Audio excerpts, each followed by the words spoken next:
Obrigado, pastor Brasilino, por conduzir esse momento de oração. Bom estarmos na casa do Senhor nesse domingo. Que bom que você veio. Que bom que você está conosco aqui. Seja muito bem-vindo, irmãos, amigos que participam do culto desta manhã aqui em nossa igreja. Também aqueles que acompanham pela internet. Queremos também saudar a todos aqueles que estão nos acompanhando e estão participando do culto nesse momento, adorando ao Senhor.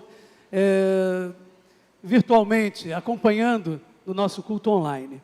Quero começar falando que nesse domingo pela manhã, nós estamos iniciando uma série de mensagens que estaremos pregando nesse domingo e nos domingos que se seguem. E essa série de mensagens tem como tema Restart. Restart. Tempo de recomeçar. Essa é a palavra que nós queremos trazer à Primeira Igreja Batista do Ingá, nesses domingos que se seguem. E a pergunta desse momento, a primeira pergunta crucial, que norteia, que vai nos dar direção é: quais são os seus planos para os próximos meses? Quais são os projetos da sua vida para os próximos meses, para esse ano, para o tempo que se seguirá? Nós estamos claramente vivendo no Brasil e no mundo um tempo especial de recomeço. Inegavelmente o mundo está vivendo um tempo onde as pessoas estão desejosas, sequiosas de recomeçar, de abrir as janelas, olhar o sol, um novo dia e recomeçar a viver. Estamos desejosos disso. E o mundo está desejoso de ver esse novo dia raiar. Um tempo de juntar, de reunir as nossas forças e nos levantarmos e corajosamente darmos uma nova direção para as nossas vidas. Esse é o desejo de todos. Há uma palavra muito usada nos tempos modernos, muito familiar, especialmente para as novas gerações. E essa palavra é o restart.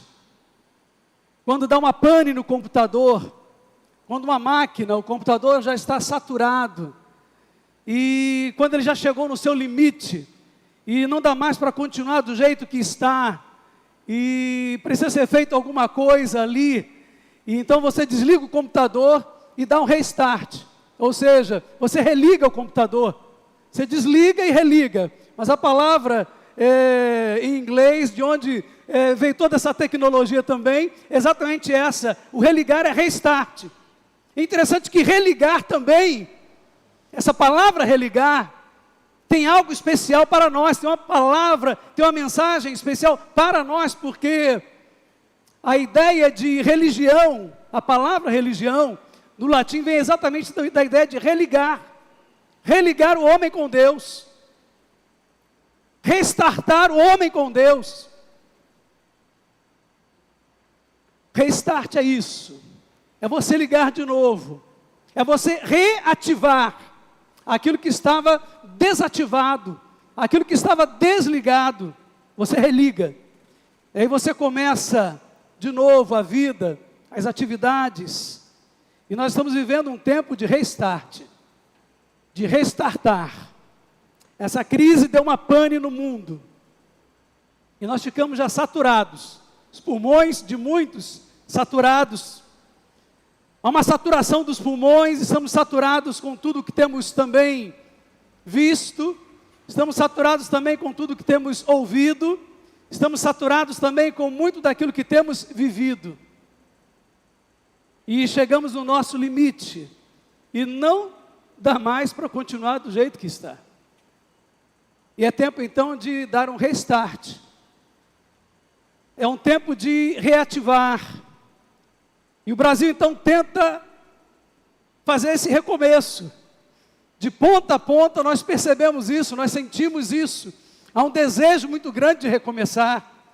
E o Brasil tenta se levantar e a vacina está se espalhando pelo país, a começar dos mais idosos, de alguns profissionais, e vai tomando conta do país, e nós esperamos que logo as coisas cheguem no ponto que desejamos e que as autoridades desejam que chegue em termos de imunização. Mas o fato é que A vida insiste em querer voltar à normalidade. A nossa vida, o nosso desejo, e nós insistimos em querer voltar à normalidade.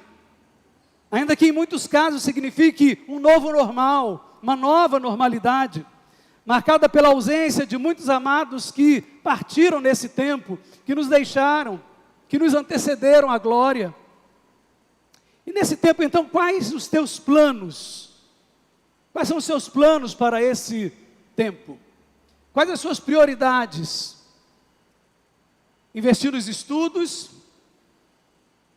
investir numa nova fase de estudos, investir em concurso, investir no namoro, no noivado, quem sabe um investimento no casamento, um passo maior. Quais são os planos para os recém-casados? A chegada do bebê, a chegada de um novo componente à família.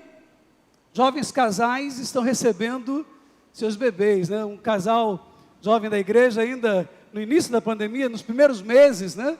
Nós anunciamos aqui, eles tiveram seu bebê, ainda estão se preparando para retornar às atividades da igreja, né? E nós nos alegramos muito nisso. Mas também está aqui a Elisana, né? Nossa irmã Elisana, que cantou no louvor, recém-chegada para a igreja, fez um solo lindo esses dias. Agora recebeu seu esposo também, o Joel. Fica em pé, Joel. E o Joel é grande, hein? Deus abençoe, Joel.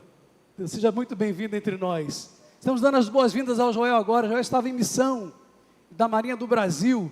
Estava em missão. Estávamos aguardando ansiosamente a sua chegada, né? E ele chegou, se juntou agora à família, a irmã Elisana. E agora os dois estão esperando a chegada do bebê. E daqui a pouco, não vai demorar muito, e ele estará chegando para alegrar essa casa, né? Deus abençoe. Pode sentar, meu irmão. Graças a Deus.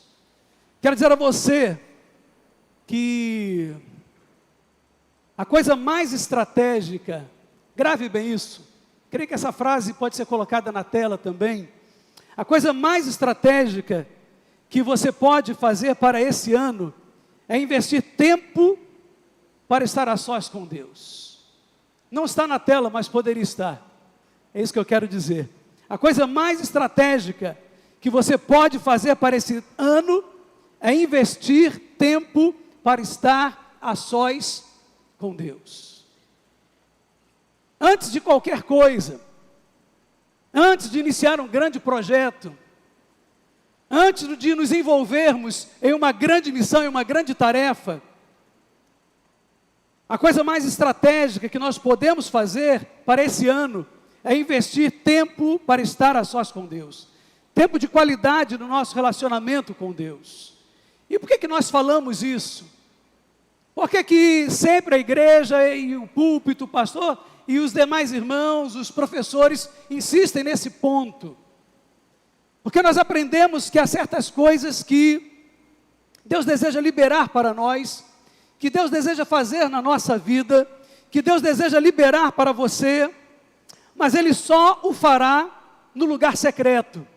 Ele só o fará depois e mediante o encontro pessoal com Ele. Ele quer ter uma audiência com você. Ele quer ter um encontro com você. De fato, Ele tem algo importante para realizar, mas esse algo importante a ser realizado acontecerá depois dessa audiência marcada, determinada, em que você, face a face, pessoalmente, terá essa conversa importante com Ele, num lugar sozinho com Ele. Há certas coisas que Deus só vai te entregar se você fechar uma porta. Jesus deixou isso bem claro para nós, quando Ele falou para Marta e Maria, quando Ele visitou aquela casa, daquela família tão querida, e Maria ficou ali aos pés de Jesus, Marta trabalhando, e Jesus deixou claro que Maria fez a melhor escolha. A melhor coisa que você pode fazer nesse tempo é investir em estar perto de Jesus, investir em estar perto do Senhor, em buscar estar na presença do Senhor. A melhor coisa que você pode fazer nesse tempo é investir em tempo de qualidade na presença de Deus. E se você deseja receber algo especial de Deus, você terá, em primeiro lugar, que se retirar para um lugar de intimidade, um lugar de oração, um lugar de separação do mundo, das outras coisas, das demais pessoas, para o encontro a sós com o Senhor. Nem que seja meia hora. Nem que seja meia hora. Se você não estiver lá, se você não comparecer a esse encontro, se você não estiver, não abrir a porta desse quarto, não entrar nesse quarto, não fechar a porta e permanecer ali, você terá faltado ao encontro. E quando você falta a uma audiência, quando você falta a um encontro, você faltou, você perdeu. Os advogados sabem que perder uma audiência é crucial, é fatal. Não é verdade? Você faltar a uma entrevista de emprego importante é crucial, é fatal. Né? Você faltou ao encontro. Todas as pessoas que receberam na vida um restart, uma reativação da parte de Deus, passaram por um momento chave. Passaram por um momento onde eles tiveram que ter essa audiência, onde eles precisaram ter um encontro particular, pessoal, face a face com Deus. Algo que os mudou completamente. A sua vida foi marcada por um antes e depois daquele momento especial de falar com Deus, de receber dele a sua palavra e a sua missão. Jacó foi um desses. Ele sabia que Deus tinha muito mais para ele do que aquilo que ele vinha experimentando. Ele sabia dos seus tropeços, dos seus erros.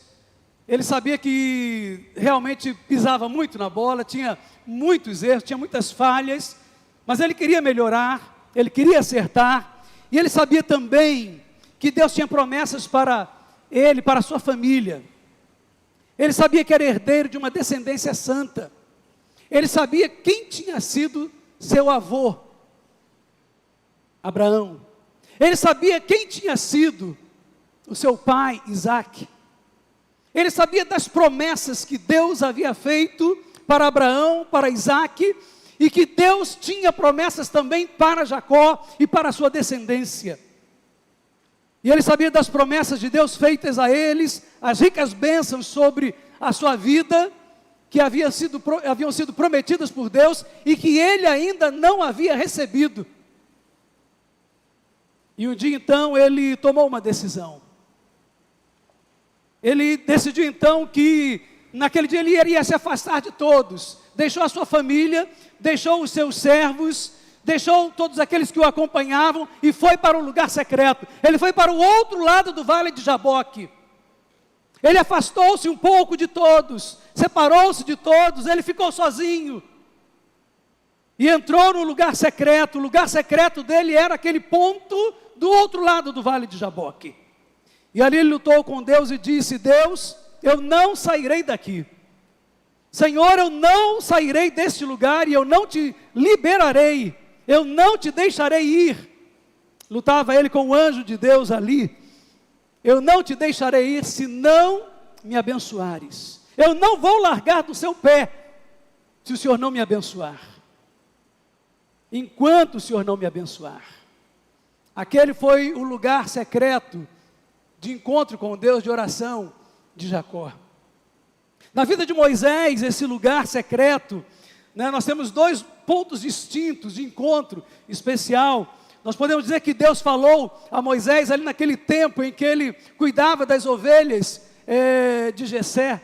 Aliás, cuidou das ovelhas do seu sogro, cuidou das ovelhas do seu sogro, aquele tempo em que Deus trabalhou na sua vida. E Moisés, aquele que matou aquele soldado egípcio, Moisés, com aquele temperamento bravo, forte, ele então é moldado por Deus no seu caráter, no seu temperamento, enquanto no segundo ciclo de 40 anos da sua vida, Deus o prepara para ser o líder do seu povo em Israel. E ali naquele tempo também, Deus tem propósito para Moisés, e Deus tem encontros com Moisés, Deus vai falando ao coração de Moisés, vai trabalhando na sua vida. Mas há um lugar de encontro com Deus marcante na vida de Moisés, e quando ele sobe ao monte, lá em pleno deserto, no meio do deserto, ele sobe ao monte, e ali ele então recebe as tábuas da lei. Deus fala a Moisés, Deus tem encontro com Moisés, Moisés tem um encontro face a face com o Senhor, ele ouve a voz de Deus, e a sua vida é transformada. E ele se torna o maior líder do povo de Israel em todos os tempos, em toda a história. Para o rei Davi, o lugar secreto eram os campos das ovelhas, onde ele apacentava o rebanho de seu pai, aí sim Jessé, né? E pelas noites, enquanto tomava conta do seu rebanho, ele olhava para os céus lindos, estrelados ali, e compunha seus salmos, e adorava a Deus, e tinha comunhão com Deus, e o Senhor falava ao seu coração. Preste atenção num dos momentos mais dramáticos na história do povo de Israel. Preste atenção no texto bíblico que nós vamos ler, que faz o registro da história da unção de um rei. E por favor perceba como a história de um rei, a vida de um rei, a decisão daquele homem de entrar numa sala para ouvir a voz de Deus, para ouvir o que Deus tinha para lhe falar, mudou a história da sua vida, mudou a história da sua família, mas mais do que isso, mudou a história do seu país, mudou a história do seu povo, mudou a história da sua nação. Perceba como foi que isso aconteceu. E o texto que nós vamos ler é o texto do segundo livro dos Reis, capítulo 9, versos de 1 a 10. O texto está na tela também.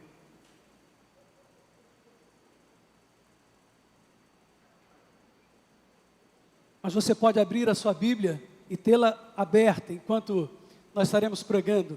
Vamos ler o texto bíblico? Enquanto isso, o profeta Eliseu chamou um dos discípulos dos profetas e lhe disse: ponha a capa por dentro do cinto, pegue este frasco de óleo e vá a Ramote Gileade.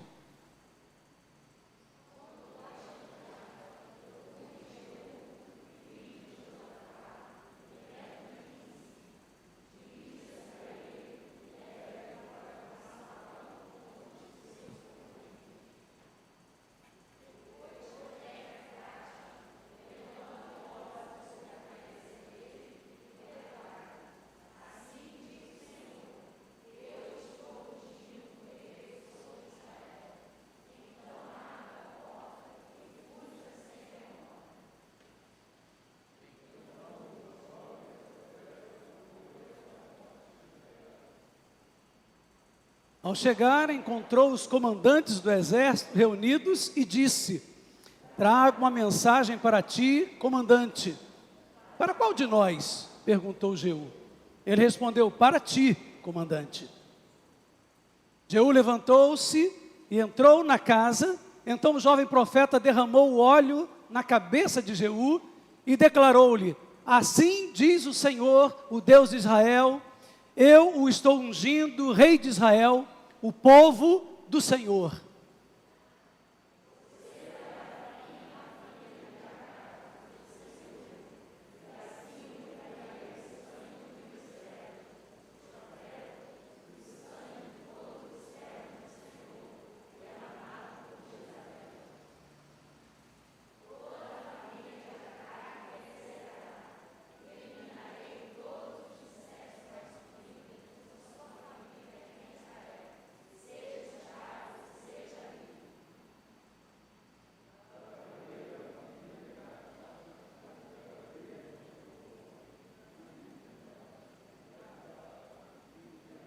Vamos ler o último verso. Os homens leram muito fraquinho. Cadê aquelas vozes de trovão forte, né? Vamos toda a igreja agora ler juntos o último verso.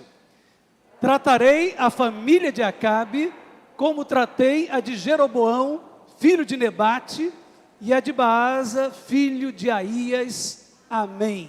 Deus abençoe a sua palavra aos nossos corações. Deus está te fazendo um convite nesta manhã, quando iniciamos essa série de mensagens, Restart, tempo de recomeçar.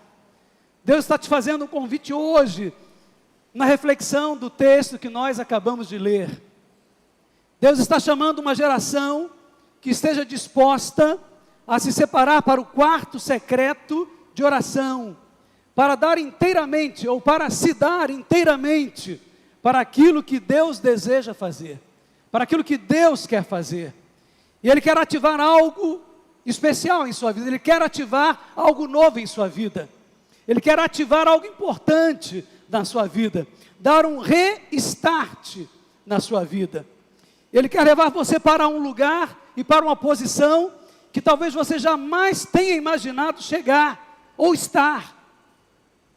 Talvez uma situação inimaginável, mas Deus deseja que você esteja ali, Deus deseja que você esteja ocupando aquela posição, mas o que você vai receber depende não do que Deus tem para dar, mas muito mais da sua resposta inicial ao convite de Deus, ao chamado de Deus.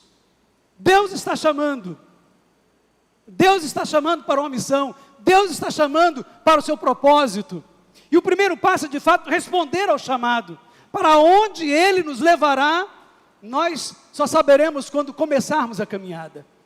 Jeú não tinha ideia, não fazia a menor ideia sobre o que aconteceria nas 24 horas seguintes, o quanto Deus mudaria a história do seu povo, a história daquele país, em apenas 24 horas.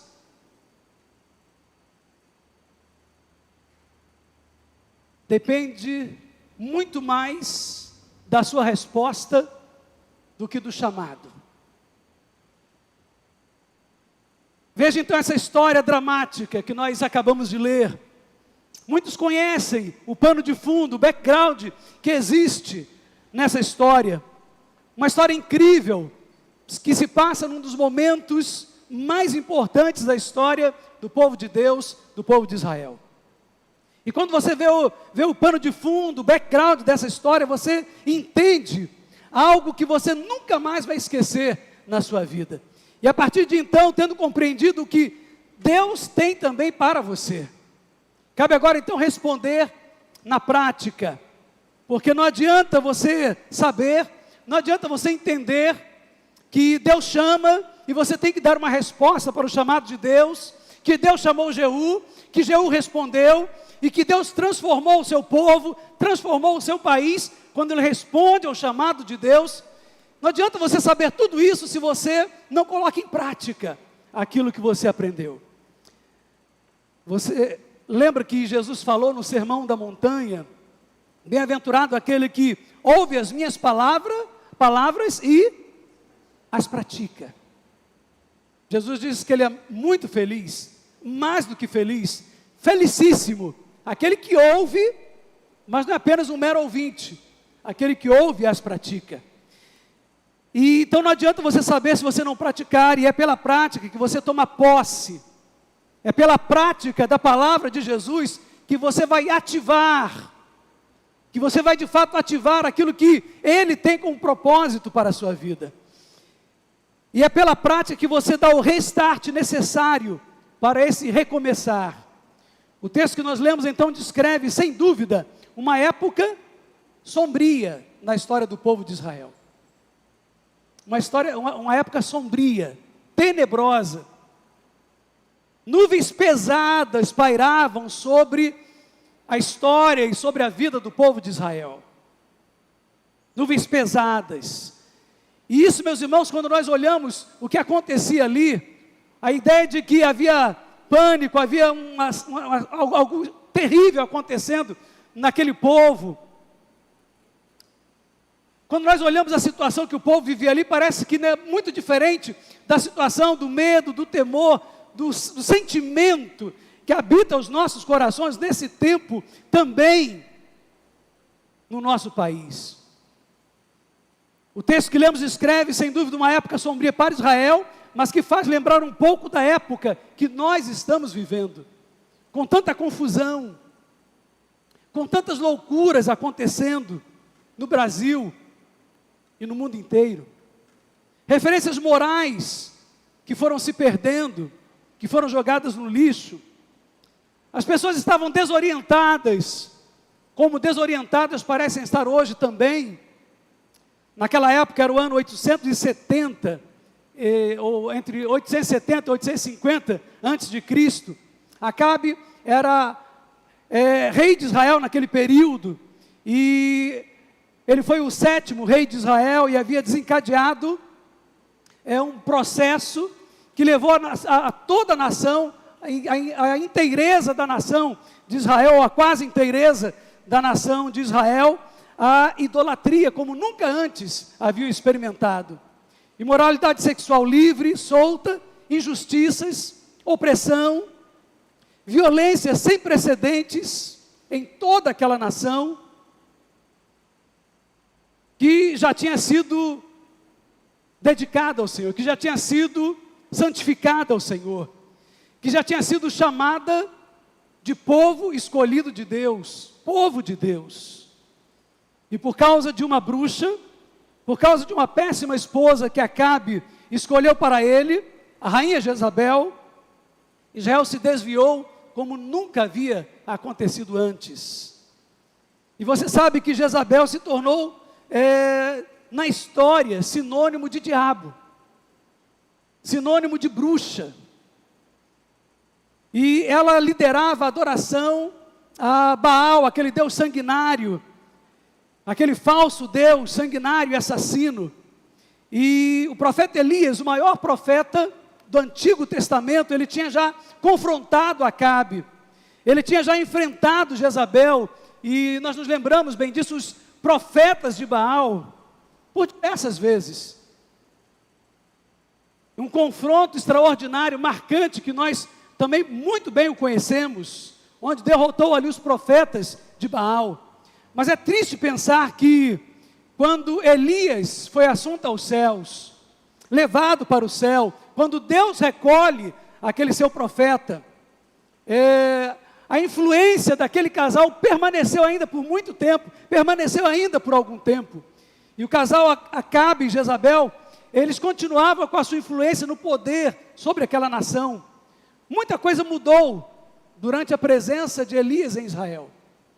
Muita coisa mudou durante o período em que ele foi profeta sobre aquele povo, com a coragem de Elias, com a determinação de Elias, de confrontar as autoridades, confrontar os poderes, de apontar a direção certa que Deus dava para o seu povo.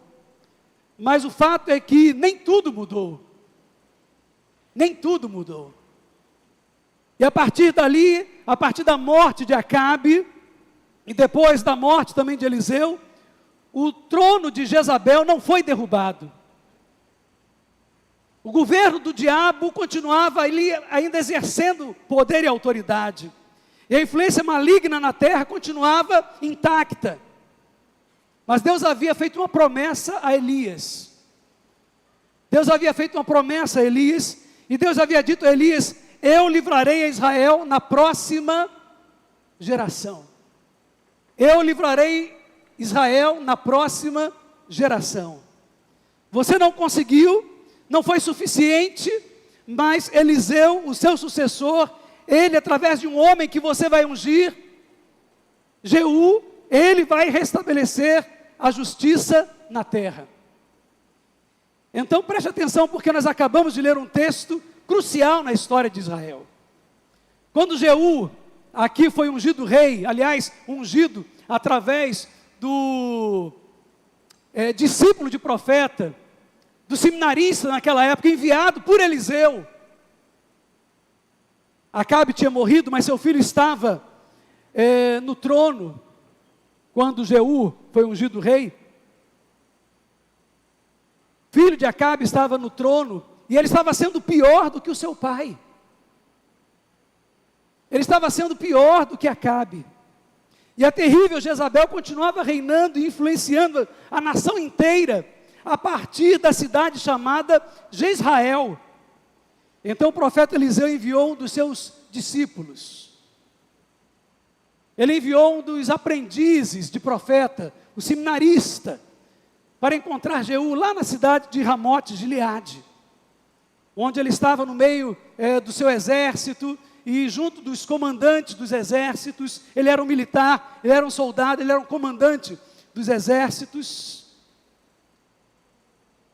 E havia um rei no trono, mas ele era um dos comandantes do exército. E a situação era tão delicada, que era uma ordem direta de Deus, que aquele rei não podia continuar reinando sobre aquele país, sobre aquela nação. E a ordem vai a um dos comandantes, através do profeta, e Jeú então foi chamado por aquele aprendiz de profeta, aquele seminarista, e ele diz: Jeú, eu tenho uma mensagem de Deus para você. E eu tenho uma mensagem para você. E Jeú pergunta: pode falar. Para mim? É para mim mesmo? É comigo?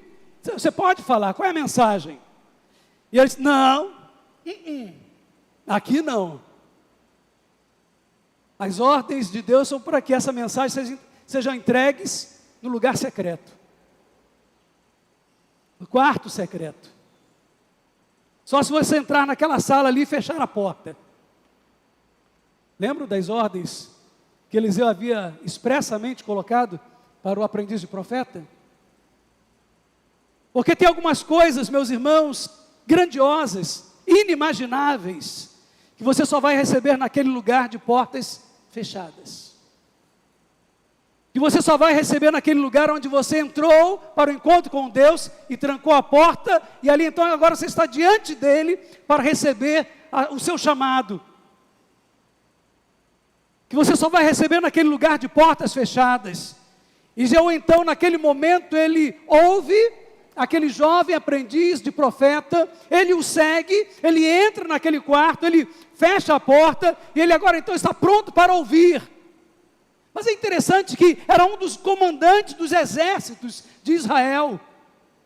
Eu vejo aí a humildade daquele comandante em se colocar agora diante daquele sacerdote, diante daquele homem de Deus que ali comparece, e nem era um dos principais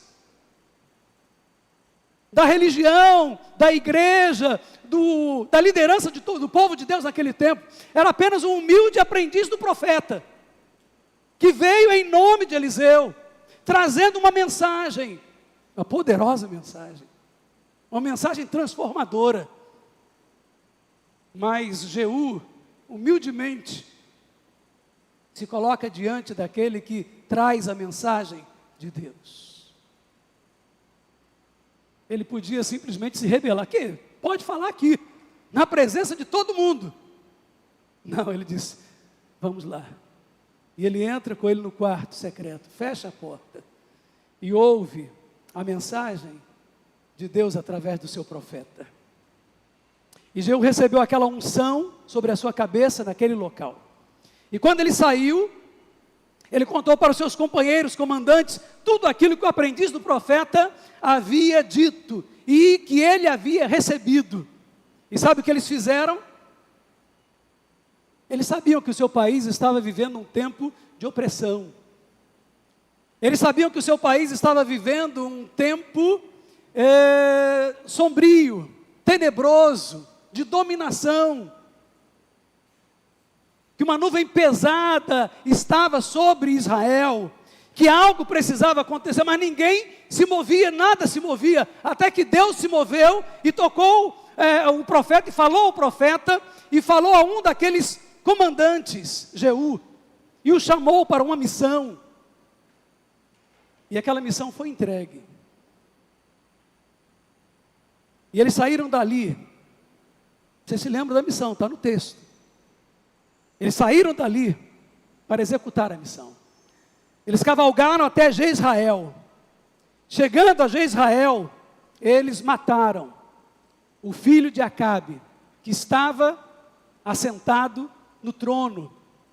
Aquele que era o sucessor, que era o rei e sucessor do seu pai. Eles mataram também o rei Jorão, outro idólatra. entraram na cidade de Jezrael e mandaram lançar Jezabel do alto da torre em que ela se encontrava. E ela se espatifou no chão. E meus irmãos, e cumpriu-se ali a palavra do Senhor, porque logo em seguida, dias depois, os cães comeram as carnes de Jezabel, espalhadas ao pé daquela torre em que, de onde ela foi atirada, foi lançada.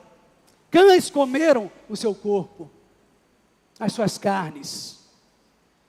E por mais horripilante que essa cena descrita seja, por mais traumática que essa descrição possa nos parecer num tempo do politicamente correto, por mais sanguinária que essa história seja, porque aqueles do politicamente correto jamais aceitariam essa parte da história, mas a anterior, de opressão, de julgo pesado sobre o povo, de perseguição aos profetas, de perseguição ao povo de Deus, essa passa batido, sem problema algum. Observe uma coisa importante, muito importante nessa história. Quando aquele jovem profeta chegou e pediu que Jeú se levantasse de entre os seus companheiros e se dirigisse para uma sala interna, Jeú não tinha a menor ideia. Ele não tinha a menor ideia de que Deus iria transformar o seu país num único dia. Ele nem imaginava o que estava esperando por ele. E aquilo que foi dito a ele num quarto secreto, e depois ele iria compartilhar com os comandantes, que eles ouviriam, entenderiam, aceitariam, e se levantariam para realizar. Essa era uma insurreição. Soldados, militares não foram treinados para isso. Mas eles sabiam que aquele era o momento, aquela era a hora, e aquele era um chamamento de Deus para a missão. Entenda bem, após décadas, a força dessa história, dominada e mergulhada na escuridão, na opressão, na falta de esperança, no desencorajamento, ninguém mais acreditava que Israel poderia mudar. Ninguém mais acreditava que Israel poderia ser diferente, mas que a história de Israel continuaria sendo aquilo que vinha sendo nos últimos anos, nas últimas décadas. A nação estava prestes a passar por uma tremenda transformação. Quantos de nós sonham, pensam, Senhor, sara a minha terra, Senhor, muda a minha família, Senhor, altera o contexto ao meu redor, sara a minha nação.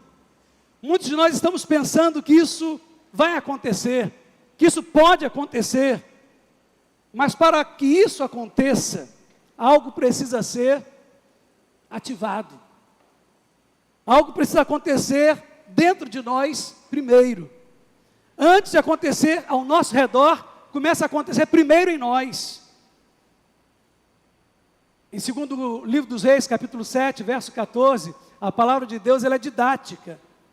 Quando diz, e se o meu povo, que se chama pelo meu nome, se humilhar e orar e buscar a minha face, e se desviar dos seus maus caminhos, então, somente então, a partir daí, depois disso, adiante, eu ouvirei dos céus, eu ouvirei a sua oração, e perdoarei os seus pecados. E finalmente,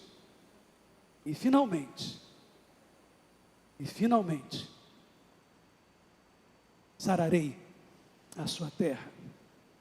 Antes, algo precisa acontecer em nós.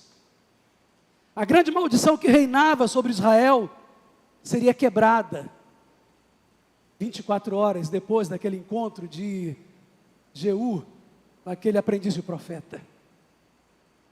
E eles voltaram a ter paz, justiça, a nação voltaria a prosperar.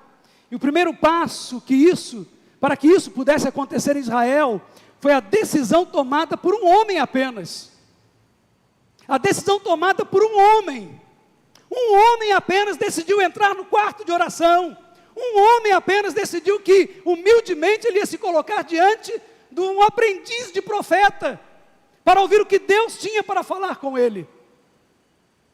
E ele teve aquele encontro com Deus lá dentro, fechada a porta daquela sala. Sabe de uma coisa? Para que a mensagem fosse entregue, a unção derramada sobre Jeú, foi necessário que Jeú se levantasse e se dirigisse à sala interna. Apenas ali, somente naquele lugar, ele seria ungido rei de Israel. Esse era o plano. Deus não tinha outro plano.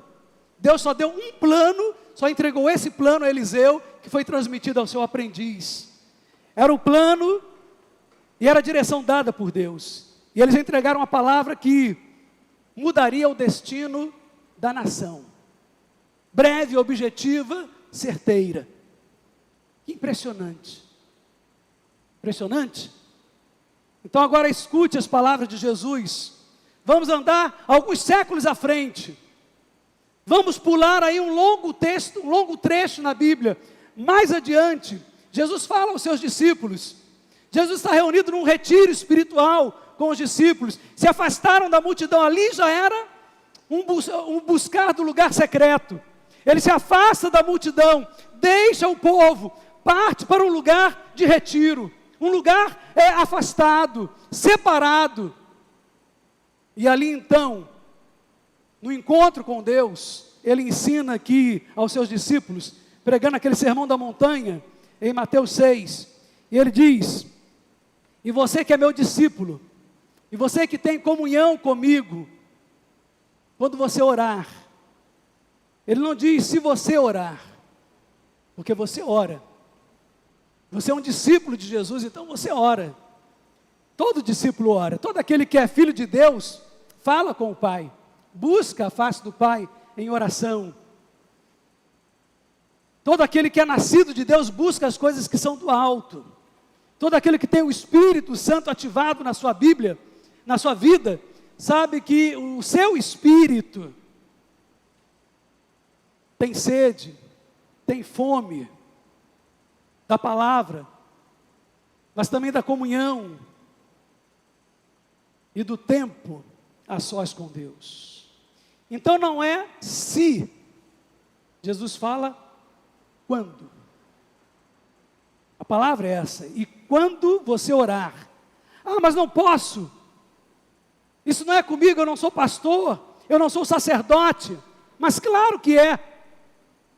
Sobre sacerdote, a Bíblia fala que há um sacerdócio universal dos crentes. Todos nós, indistintamente, somos sacerdotes. Exercemos um sacerdócio, exercemos a intercessão. Quando você orar, diz o texto, Mateus 6,6, você pode ler o texto bíblico?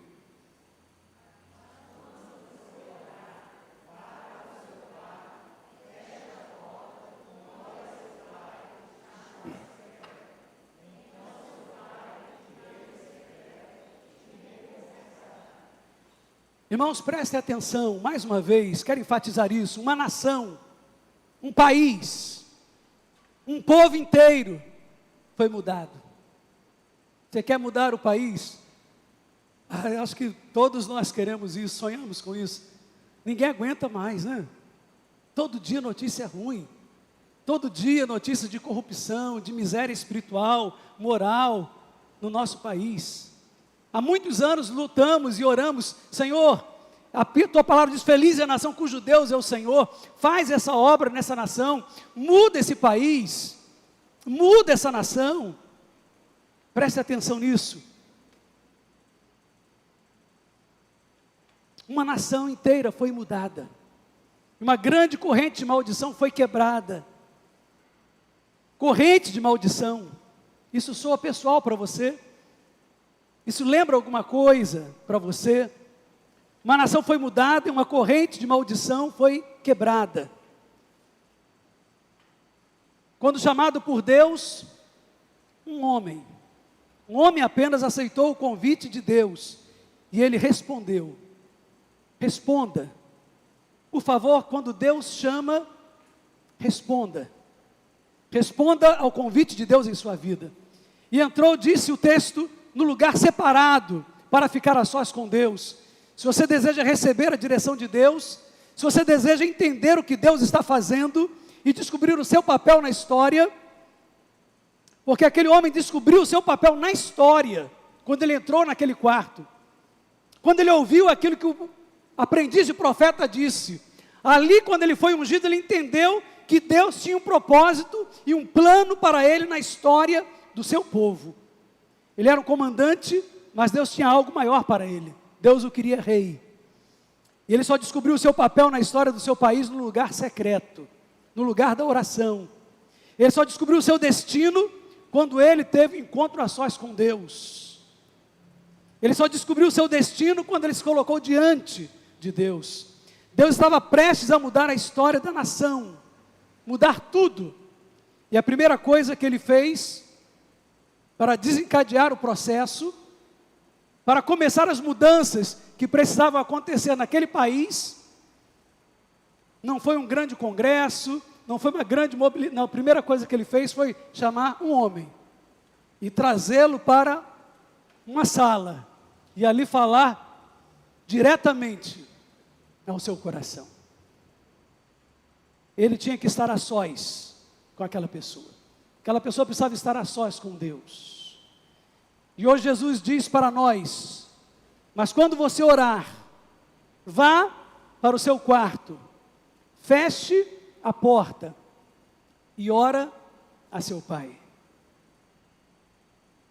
Sabe, todas as vezes que Deus pretende fazer algo, que Deus pretende se mover de um modo especial, de um modo extraordinário, primeiro Ele chama pessoas para se separarem, numa busca intensa. Porque existe uma unção, existe um poder, existe algo sobrenatural, uma ativação espiritual, uma chama que te inflama, que você não vai encontrar em outro lugar. Um lugar secreto, com a porta fechada. É um lugar onde a gente se separa das demais pessoas para ficar absolutamente a sós com Deus. Um lugar de encontro com Deus. Nós falamos do lugar de encontro de Davi, de Moisés, de Jacó. Qual o seu lugar de encontro com Deus? João Batista comia mel silvestre, né? Era bem excêntrico, bem naturalista. Era lá no deserto também. Mas qual o seu lugar de encontro com Deus? Jesus se retirava regularmente para um lugar onde ele ficava a sós. Levou os seus discípulos para aquele lugar lá no monte, onde também proferiu o sermão da montanha. Mas, meu irmão, deixa eu dizer uma coisa para você. Você percebe no seu espírito que nós estamos vivendo uma época dramática? Você percebe no seu espírito que parece que estamos como que numa areia movediça, agarrados ali, no lamaçal, a coisa não anda, a coisa não prospera, parece que estamos agarrados ali, e o país não anda, as coisas, há uma nuvem de fato pesada sobre esse país, e você percebe que de repente as coisas não parecem querer tomar um rumo, e você percebe que algumas coisas ficaram loucas, malucas, e você percebe que não está fácil para seguir adiante. E a hora que nós vivemos exige, a hora que nós estamos vivendo, um momento que nós estamos vivendo, de tantas loucuras, de tanta coisa que foge à nossa compreensão, tanta coisa, a ordem está sendo subvertida. E a hora que nós estamos vivendo exige que nós tenhamos uma vida, já que nós não podemos e não temos armas que possam resolver problemas que nós vemos na TV todos os dias, nós usamos uma arma secreta, poderosa como a energia elétrica, que você não vê, mas você aciona um botão aqui do outro lado do mundo, você pode acender uma luz, poderosa, a oração. A hora que nós vivemos exige que nós tenhamos uma vida dedicada no lugar secreto. Se você não vai ser empurrado, se você não vai ser empurrado por todos os lados, o que a gente ouve é que as coisas estão se tornando sombrias. E são nessas horas que Deus está procurando e alertando o seu povo. eu tenho um convite para você. Eu tenho um convite para você, comandante. Eu tenho um convite para você, meu irmão. Eu tenho um convite para você, minha irmã. Eu tenho um convite para você, jovem. Eu tenho um convite para você, adolescente. Eu tenho um convite para você. Essa foi a mensagem que o aprendiz de profeta trouxe para Jeú. Deus está chamando. Deus está nos chamando para nos ungir e para trazer à terra a concretização dos seus propósitos. Talvez Jeú nunca tenha imaginado que a nação mudaria daquela forma. Mas quando ele entrou naquele lugar, ele conseguiu entender, captar o desejo do coração de Deus para a sua nação. E soube que ele fazia parte daquilo. Ele entendeu que ele fazia parte. E talvez você esteja procurando por aí, qual o sentido da minha vida? Por que eu estou aqui? Qual a vontade de Deus para a minha vida? Qual a profissão que eu devo abraçar? Que carreira eu devo seguir? Será que eu devo mudar de emprego? Com quem eu devo me casar? Entra no quarto secreto. Entra no quarto secreto.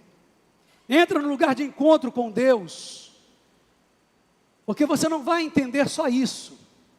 Você não vai encontrar só as respostas para essas questões. Você vai entender o que Deus está querendo fazer nessa geração e como Deus pode, de alguma forma, usar você no lugar que Ele vai colocar, ao lado de quem Ele vai colocar, na posição em que você estará para, de alguma forma, cumprir o seu propósito nessa geração. Ele vai revelar qual a sua participação. Foi na sala interna daquela casa que Jeú recebeu o convite de Deus, o chamado de Deus, o papel-chave de Deus no seu plano para a restauração de um país inteiro. E todo o país foi mudado, Deus operou um milagre. Por quê? Porque um homem entrou na sala e em segredo ouviu a voz de Deus, a direção de Deus para a sua vida. Um homem apenas. Não foi preciso mais do que isso. E olho para o Brasil e a situação que nós temos vivido em nosso país. Eu tenho certeza que Deus deseja fazer um grande mover nesse país, de modo muito especial. Deseja fazer, e creio, está fazendo algo extraordinário no Brasil. E eu sei também que uma batalha espiritual sem precedentes tem sido travada nesse país. Mas eu creio que os céus do nosso Brasil, eu creio que os céus dessa nação estão com nuvens carregadas. Nós temos vivido e temos falado sobre nuvens sombrias, tenebrosas, mas eu creio que há também nuvens carregadas de bênçãos. Deus tem chuvas de bênçãos para derramar sobre a nossa nação. E eu sei que Deus quer derramar essas chuvas sobre o nosso povo. Deus quer transformar vidas, Deus quer transformar famílias, e Ele quer transformar também a nossa nação. Ele quer abençoar o Brasil. E tem coisas que Ele deseja muito liberar para você e para o nosso povo. E Ele quer começar a fazer isso logo, mas Ele procura pessoas. Deus está chamando pessoas. Ele está convidando pessoas, como Ele convidou Jeú, como Ele chamou Jeú. E Ele está te chamando também. Mas você já tem recebido tantos convites, diferentes convites. Convites do marketing, convites do pecado, de sonhos carnais, de uma sociedade corrupta. E você acaba colocando o convite de Deus lá para trás, bem lá para trás. Eu não vou atender porque eu tenho tantos convites agora. Senhor, eu estou muito ocupado, tem tantas coisas para eu fazer. Depois eu vejo isso, num outro momento. E quando você vai ver, a oportunidade já passou. O momento histórico já passou. E o momento de agir, o momento de entrar no quarto de oração, o momento de clamar pela sua vida, pela sua casa, pelo seu país, é esse, é agora. Deus está procurando pessoas, porque Deus flui e Deus unge pessoas. O que é requerido desta nação, para que Deus a transforme, é que pessoas, homens e mulheres, respondam ao chamado de Deus. E se o meu povo, que se chama pelo meu nome, se humilhar e orar, e se converter dos seus maus caminhos, então eu ouvirei dos céus, e perdoarei os seus pecados, e sararei a sua terra. Mas tem uma coisa que você precisa entender: a questão não é o chamado, a questão é a sua resposta ao chamado. Todos nós temos um chamado, todos nós temos um chamado. Deus tem um chamado para você, todas as pessoas têm um chamado de Deus sobre a sua vida. Deus te criou com um destino, Deus estabeleceu uma história, Deus disse: eu sei o que eu tenho para você, eu é que sei o plano que eu tenho para a sua vida, eu tenho um plano para você, eu te dei um projeto para a sua vida, eu te dei um plano, coloquei nas suas mãos um projeto para a sua vida, eu te dei um projeto, eu tenho um plano que está nas suas mãos, eu te vi, eu te preparei, eu te construí, eu te vi pronto, e uma vez pronto, eu entreguei agora um projeto nas suas mãos. E o que você fez com esse projeto? O que você fez com esse plano? O plano continua nas suas mãos. Se você vai construir ou não, é com você, mas eu te dei um plano, eu vi você pronto e depois te entreguei esse projeto. A questão não é o chamado, todos nós fomos chamados. A questão é o que você fará com o chamado que Deus entregou em sua vida. A questão é a sua resposta. Eliseu mandou dizer a Jeú: Jeú, eu tenho uma mensagem para você, mas o que é requerido é que você se separe um pouco dos seus companheiros, e sozinho, entre no lugar secreto. E quando Jeú obedeceu, e entrou no quarto em secreto, a mensagem de Deus foi revelada para ele, e Jeú respondeu ao chamado. E eu quero dizer a você que o que te define aqui na terra, não é o seu chamado. O que te distingue aqui na terra é exatamente a sua resposta ao chamado de Deus. Em um dia apenas, Jeú ajudou a reescrever a história do seu país, porque ele entrou no quarto para o encontro com Deus. Respondeu ao chamado. Em Mateus 22, verso 24, nós lemos: muitos são chamados, mas poucos escolhidos. O que você gostaria de ser? Eu gostaria de ser um escolhido de Deus. Eu quero ser um escolhido de Deus. E alguns, baseados nisso, ficam esperando o tempo em que eu vou ser, Deus vai me escolher. Deus ainda não me escolheu. Um dia Deus escolhe você no tempo que você responde ao chamado. Ele já o chamou, Ele já o comissionou. Quando nós dizemos: Senhor, eu estou aqui, então você está escolhido. Você acaba de se apresentar como voluntário, agora você então vai. Você é escolhido quando você se apresenta como voluntário. Deus não o rejeita. Quero dizer a você que há um encontro com o Espírito Santo. Há um encontro com o Espírito Santo. E há uma unção reservada para aqueles que se separam para estar a sós com o Senhor. Existe uma unção no quarto secreto, capaz de mudar vidas, famílias, e mudar a história de uma nação. Você pode ler isso? Em voz alta?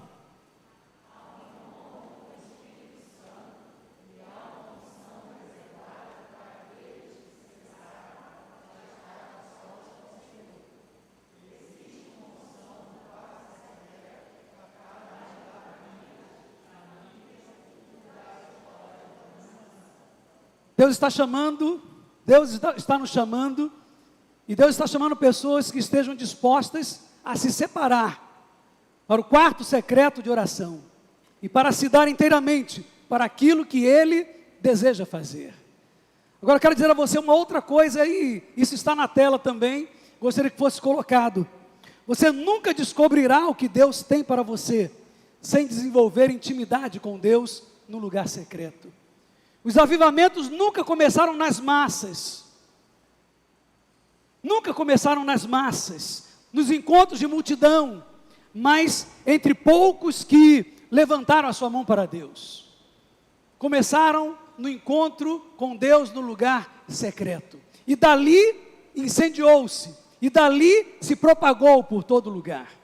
Se você disser sim para o convite de Deus, e se dedicar à comunhão íntima com aquele que lhe ama tanto, Ele fará nascer dentro de você algo que se espalhará ao seu redor e que ninguém poderá conter.